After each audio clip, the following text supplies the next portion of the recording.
Fala pessoal, sejam muito bem-vindos a mais um episódio do videocast do Itacé. Eu sou o Gabriel Tavares e hoje nós vamos tocar num ponto que é o sonho de todo dono de imóvel e o pesadelo de quem constrói mal, a durabilidade. Lá no Instagram eu sempre digo que construir rápido e barato não adianta nada se o prédio começar a dar problema 5 anos depois. O nosso tema de hoje é durabilidade e resistência da alvenaria cerâmica. Nós vamos falar sobre um dos argumentos mais poderosos para justificar o investimento em blocos cerâmicos, a longevidade. Embora o custo inicial possa ser parecido com o de outros sistemas, a vida útil do bloco cerâmico é significativamente maior e os custos de manutenção são drasticamente menores.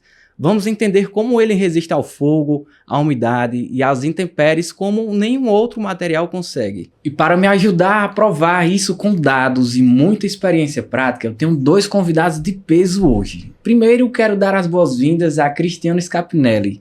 Cristiano é um administrador, gerente comercial e membro do Conselho Administrativo da Cerâmica Gresca, que é fabricante de blocos estruturais e referência no mercado da construção civil há mais de 90 anos.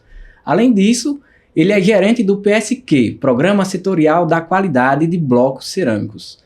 Cristiano, é uma honra ter você aqui com a gente. Obrigado. E recebemos novamente nosso parceiro Constantino, que já é de casa. O Constantino é arquiteto e urbanista, com mestrado em habitação pelo IPT, com mais de 20 anos de experiência e referência nacional em alvenaria racional. Ele lidera a Cerâmica City e é coordenador nacional da norma de alvenaria sem função estrutural na ABNT.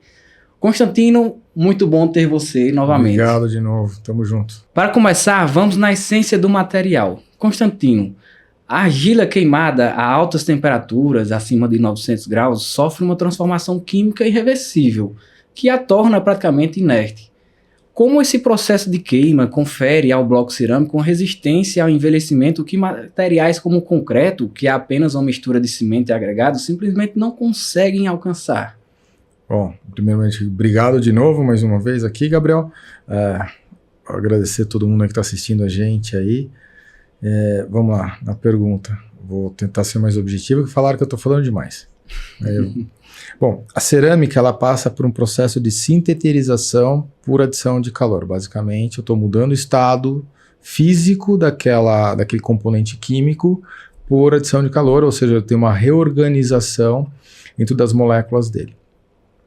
O concreto é diferente, ele faz essa reorganização por uma cura, ou seja, uma adição de água, você tem uma reorganização dos componentes químicos e ele tem esse endurecimento. Na questão da sinteterização da cerâmica, o que acontece? É que ela, na verdade, a argila de maneira, ela já é um mineral inerte, só que daí ela vira um produto inerte. O que isso quer dizer no final das contas? É que ela passa por um processo, essa reorganização, você não consegue desreorganizar ela para ela voltar a ser argila, né? E ela vira como se fosse uma pedra mesmo. Então, basicamente, a cerâmica vermelha, de maneira bem grosseira, dizer assim, bem grosseira, ela vira uma pedra e é, tipo, infinita durabilidade, a mesma de uma pedra, é infinito, entendeu? Vai depender de como vai ser o uso que você vai dar, a durabilidade vai depender do uso que você vai aplicar aquela peça cerâmica. Perfeito. E tem a questão da fabricação também, né? Cristiano, quando falamos de durabilidade, a precisão dimensional é fundamental. Como a qualidade do processo de fabricação, incluindo a moldagem precisa e a queima controlada, garante que os blocos cerâmicos mantenham suas características estruturais ao longo de décadas, diferentemente de materiais que sofrem degradação progressiva? A fabricação do bloco cerâmico, ela tem que ter uma boa matéria-prima, ela tem que ter uma boa extrusão para ter uma dureza boa ali. E o importante é a queima mesmo. O processo de queima é muito importante porque você tem um tempo e uma temperatura certa. Se você não fizer bem feito isso, o bloco pode ficar cru. Então, assim, você tem que ter uma boa queima para garantir uma boa durabilidade. Conforme o Constant falou, se você tiver uma boa queima, isso vai garantir uma durabilidade muito maior. Seria mais nesse sentido. Basicamente seria tipo assim, eu garanto que aconteça essa transformação química em toda a peça. o que o Cris falou assim, tentar traduzir só, que ele tá cru, é porque o miolo, às vezes, da peça não passou por esse processo. Então, se você pegar, abrir ele e molhar, ele volta a ser argila.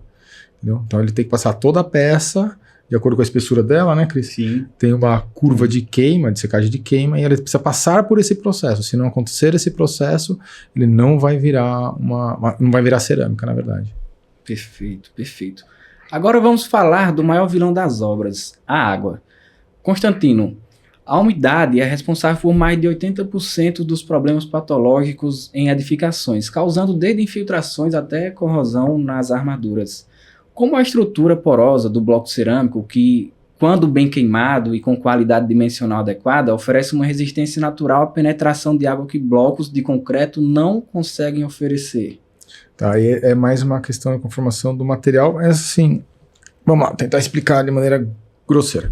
Quando você faz uma produção da cerâmica, o que acontece? O poro dela ela é fechado. Tá? Então ele fica com uma micro bolinha de ar dentro, em volta aqui, tudo argila. Tá? Então esse poro ele não transmite daqui para cá. Quando eu vou falar de um material retificado ou dependendo do bloco de concreto, você tem esses poros são interligados. Então ele tem uma penetração de água, mas é inerte do material. Não quer dizer que o material é bom ou é ruim, é só uma característica dele, tá? A questão de água na obra, eu não sei se é 80% referente à água, tem bastante coisa também, é erro de construção aí do que de projeto de coisa, patologia, né? É que a cerâmica assim, vermelha, ela já é um material que ele consegue segurar a água sem transpassar uma parede a outra do bloco, entendeu? Então ele consegue segurar. Ele entra em saturação, depois que ele entrou em saturação é como se fosse uma caixa de vidro, entendeu? O bloco acaba virando uma caixa de vidro porque a água não consegue transpassar. O que é importante falar é que o bloco ele respira. Isso é muito legal para uma edificação, porque eu tenho uma salubridade melhor do ambiente, ou seja, eu consigo, esta água, ela vai entrar, refrescar o ambiente, mas ela também pode deixar a qualidade do ar melhor, quanto também pode ser pior se você tiver algo orgânico junto, ou seja, folha, coisa assim, junto para ficar um bolor, alguma coisa assim. Então, patologia de maneira geral, você tem que fazer uma outra avaliação, não só o produto em si, mas a causa da onde veio essa patologia. É mais complexo do que quando eu vou falar de patologia, eu cravar qualquer coisa. É mais um processo investigativo para eu saber a causa da patologia dentro de uma edificação do que realmente sempre cravar. O cara que crava na hora, bate o olho e fala assim, crava, a origem é isso. Ele pode falar, aconteceu isso, mas ele falar que a origem daquela patologia, por quando eu tenho um pouco de receio desse profissional, que sempre bate o olho e já tem certeza do que é. Isso é muito importante, porque tem muito mito por aí, né? Uhum. Cristiano, existe um mito, inclusive, de que o bloco cerâmico causa umidade. Como você explicaria isso tecnicamente, que o bloco cerâmico por si só não cria essa umidade, mas se interage com o que está em volta? E quando tem qualidade dimensional e queima adequada, resiste muito melhor à ação da água. É o que o Constant falou ali. O bloco cerâmico, ele está queimado, ele está inerte. Ele não vai voltar a ter água nele. Então, ele não causa umidade. Não tem tirar como água. ele causar. Depois dele estar ali formado, inerte, ele não vai mais reagir. Não vai mais. E aí, a gente entra assim, o que causa a umidade é talvez um procedimento de execução da obra. Por exemplo, o cara foi executar a obra, choveu, ficou cheio de água o bloco. Ali tem umidade. Ou ele encostou numa parede e não fez a impermeabilização adequada. Ali está água. Mas o bloco em si não causa umidade. Ele não tem como causar umidade se ele já está inerte. Ele é o meio de transporte da água. Isso. Mas ele não é o causador da água. Então, muitas casas assim, tem eflorescência em bloco. Todo bloco tem eflorescência. Na verdade, todo material que vem proveniente de cimento, ele grande chance dele causar uma patologia que chama eflorescência. Essa eflorescência pode ser por duas coisas. Na hora que você faz a cura do artefato de concreto, seja concreto ou cimentício, você tem esse cimento, ele pode ou deixar cal, basicamente, eu estou sendo bem grosseiro, cal tipo, isso aqui não faz parte dessa reação, isso aqui eu vou expurgar, ou enxofre, pode ser um ou outro. Então, quando é branco é cal, quando é amarelo é enxofre. E quem transporta isso para a face da parede, seja de qualquer, um bloco concreto, bloco cerâmico, o bloco de concreto, como ele é cinza, o branco não aparece muito, mas o cerâmico, como é laranja, ele aparece pra caramba. A causa dele é o cimento. Pode vir da argamassa, pode vir do grout, pode vir da estrutura de concreto, pode vir de um revestimento. É a umidade que puxa ele para fora. É a umidade que está pegando ele, jogando e aparecendo na casa. Então, assim, basicamente é o meio de transporte. O bloco cerâmico acaba virando meio de transporte para aquela patologia originária anteriormente. Isso sim que dá essa confusão entre aquilo que é causa e aquilo que é origem, entendeu? Perfeito, perfeito. E tem lugares onde a coisa é mais agressiva. Constantino, em regiões litorâneas ou um clima muito úmido, a corrosão é um problema crônico. Uhum. Como a natureza inerte e a baixa porosidade do bloco cerâmico o tornam resistente a agentes agressivos como a maresia, poluição, que degradam rapidamente o concreto e o aço. Assim, vamos lá. Eu tenho que colocar um ponto anterior, que é o seguinte: um bloco, ele tem que ter algo de absorção de água. A gente tem dois tipos de absorção. Uma que a gente fala que é média e uma absorção inicial. A absorção média, ela vai trabalhar ao longo da vida média na absorção da água, vai respirar essa parede. Só que a absorção inicial é importante saber por causa da pega da argamassa para assentamento ou revestimento. Qual a velocidade que você tem essa pega dessa argamassa. Se ela for muito rápida, ela pode chupar muita água do cimento e aquela argamassa de assentamento vai fissurar, vai dar algum problema. Então eu tenho que saber controlar isso daí. Então não é que a absorção tem que ser a ideal, porque eu estou trabalhando com produtos cimentícios empregados no produto de cerâmico. Então eu preciso ter a melhor dos mundos para que esta aderência aconteça entre um produto cerâmico, seja ele bloco cerâmico, seja ele placa cerâmica de assentamento, de piso, de revestimento de parede, qualquer for. Mas como eu tenho uma interface entre cerâmica e cimento, eu preciso que essa absorção aconteça não muito rápido, e nem muito devagar, e nem pouco. Entendeu? Para que isso aconteça de maneira correta. A aplicação, obviamente, tem que ser controlada, mas o que acontece é que quando você vai falar com outros materiais com relação a... Você está falando de aço e coisa, como é um material que não oxida e não expele nenhum material potencialmente oxidante nesses ambientes mais agressivos, é um material que você consegue trabalhar com grande tranquilidade. Quando você tem materiais que eles permitem materiais mais agressivos, tanto metálicos quanto cimentícios, aí essa oxidação, esses ambientes mais agressivos são mais propensos a judiar desses materiais, dessas estruturas, entendeu? São mais propensos para isso. E mudando agora de água para o fogo, a segurança contra incêndio é inegociável. Cristiano, a norma de desempenho, a NBR 15575, estabelece requisitos rigorosos de tempo requerido de resistência ao fogo. Como os blocos cerâmicos estruturais conseguem atingir entre 90 a 120 minutos em edifícios de múltiplos pavimentos, oferecendo segurança real aos ocupantes?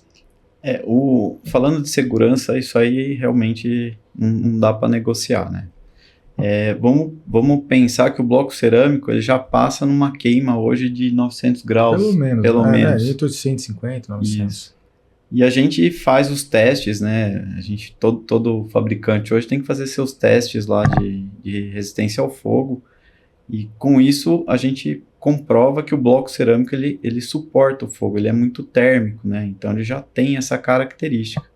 Então ele é um bloco que já é preparado para receber fogo ali. Então, nasceu no fogo. Nasceu no fogo. Então, aí onde a gente consegue atingir esses... Eu brinco, eu nunca vi ninguém fazendo churrasqueira de concreto ou de drywall. Não dá, né? Eu nunca vi ninguém fazendo churrasqueira de drywall. E o mais bacana é que se tiver o contato com o fogo, não libera gases tóxicos. Não, é inerte. É um material inerte, ele não vai criar essa toxicidade, ele vai ter a termicidade dele maior para segurar o fogo também, né? Eu acho que é importante falar o seguinte, né, a questão do fogo, é que a gente, toda vez a gente tá falando o quê? De produto, mas é diferenciar o que é produto, o que é o sistema. O sistema construtivo racional, no caso, ou é a alvenaria versão racionalizada, estrutural, e é um conjunto de coisas, não é só o bloco, mas tem a argamassa de assentamento, tem os revestimentos.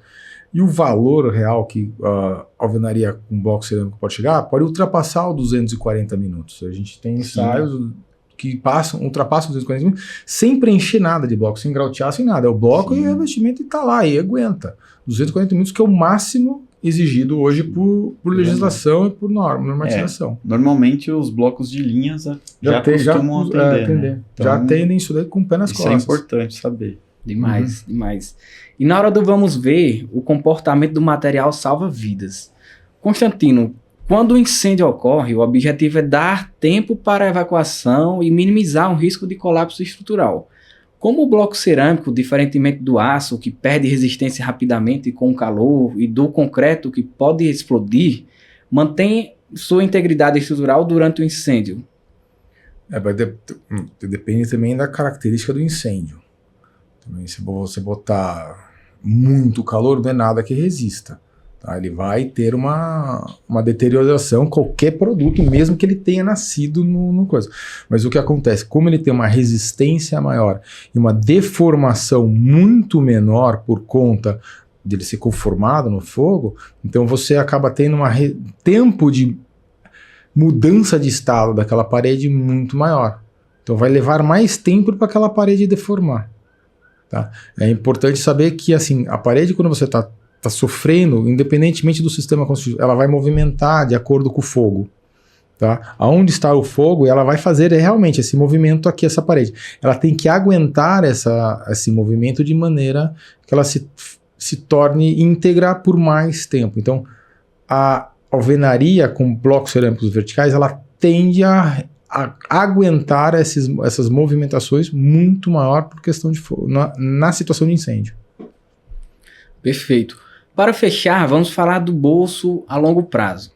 Cristiano, estudos mostram que um prédio de alvenaria estrutural bem construído e mantido pode durar mais de 100 anos. Como você apresentaria esse argumento ao investidor imobiliário que está comparando o custo inicial de diferentes sistemas construtivos? Só por aí a gente já consegue falar, né?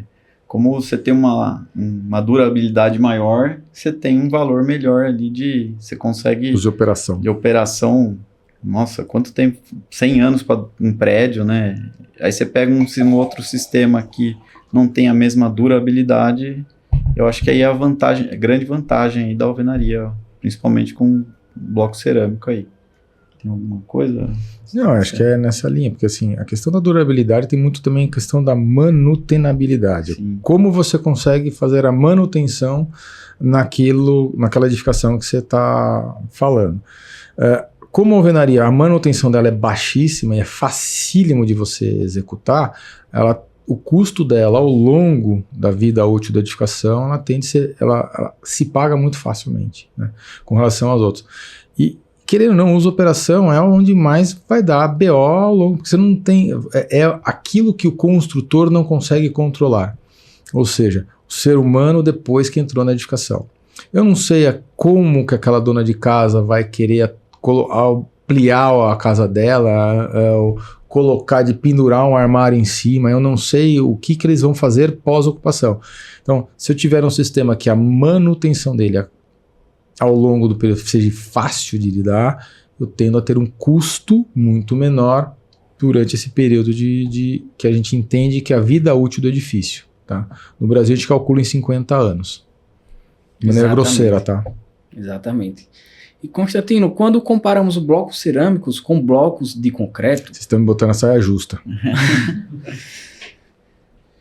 Constantino, quando comparamos blocos cerâmicos com blocos de concreto, o custo inicial pode ser similar, mas a manutenção ao longo do tempo é drasticamente diferente, como você estava mencionando agora.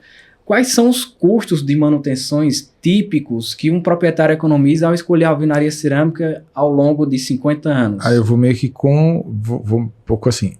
A alvenaria, independente de ser bloco cerâmico ou bloco de concreto, elas tendem a ter custos muito parecidos. Porque é o mesmo sistema construtivo. Seja ele racional, de alvenaria de vedação racional, seja ele de alvenaria estrutural. E tende a ter custos muito parecidos ao longo da vida. Isso vai depender da posição onde está a fábrica, onde a tua mão de obra, vai depender de outros fatores que não o componente em si.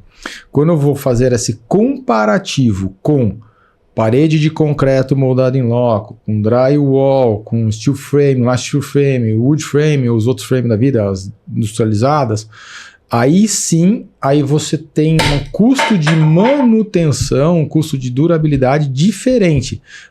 E eu tenho que comparar sistemas construtivos com sistemas construtivos, e não componente com componente neste caso. Então, neste caso, pega uma situação. Uma pessoa de Minha Casa Minha Vida. Uma casa ali de 45 metros quadrados. A pessoa entrou recém-casado, está morando na casa. Ele, na alvenaria, ele consegue ampliar sem problema nenhum. Quando eu vou para uma parede de concreto, como ele faz a ampliação? Como é que ele vai cortar aquela parede? A parede normalmente tem 9 centímetros de espessura, certo? A parede moldada em loco, tá? É custo mesmo, é para dar custo.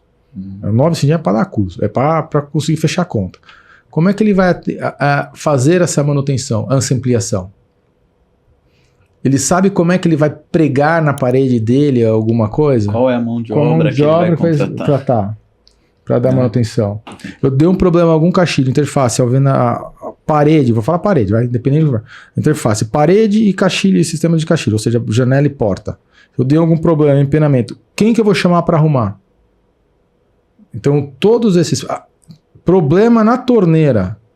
Quebrou um cotovelo que tá lá dentro da torneira. Tipo assim, dobrou o conduíte, eu não consigo passar durante a concretagem, dobrou o conduíte no meio da parede, não consigo passar o cabeamento. Como que o cara vai arrumar? Entendeu? Então, esses pontos a gente não avalia de maneira geral, a população de maneira geral não avalia, mas ele deve ser avaliado, porque é como que eu vou morar no ambiente. Tá? Todo o ambiente construído, ele é feito para alguém habitar, para alguém viver, ou seja, vai ter alguma relação entre o edifício, a pessoa, que seja o edifício ou o animal. Posso estar falando aqui de uma granja que, tipo, frango. Tem uma relação entre o frango e a edificação. Como é essa relação entre o frango e a edificação, e como eu vou dar manutenção para que o meu frango seja mais saudável, tenha o melhor potencial do meu frango possível, para eu vender esse frango. Mas tem que ter uma relação, existe essa relação, e essa relação que a gente tem que avaliar ela ao longo do período, do tempo. Perfeito. Estou sendo holístico hoje, né? E pensando no valor do negócio, Cristiano, para um projetista que está especificando materiais para uma obra que será leiloada para investidores institucionais, como a durabilidade e a redução de manutenção do bloco cerâmico se traduzem em um diferencial competitivo e em maior valor de mercado desse imóvel? Quando a gente olha o valor do imóvel, né? Quando você tem um imóvel que tem uma alvenaria com bloco cerâmico, a gente prefere, né? Sim, lógico. Então, eu acho que assim, os óbvios. Ele tem um valor agregado um pouco maior, né? Porque ele tem durabilidade, ele tem segurança, conforto térmico, acústico. Hoje, custo baixo. Nesse país aqui, a gente tem que ter um pouco de segurança, não tem jeito, né? Sim. Ficar uma parede assim, bem feita. Então, eu acho que é isso que ele vai ganhar. Ele vai ganhar com essas vantagens, assim. E eu acho que o que vale a pena... Porque não é só o custo da construção em si que conta, como a gente já falou, é o custo de manutenção, mas a relação entre custo e desempenho da edificação é muito boa. Então eu consigo um desempenho muito top num custo muito baixo.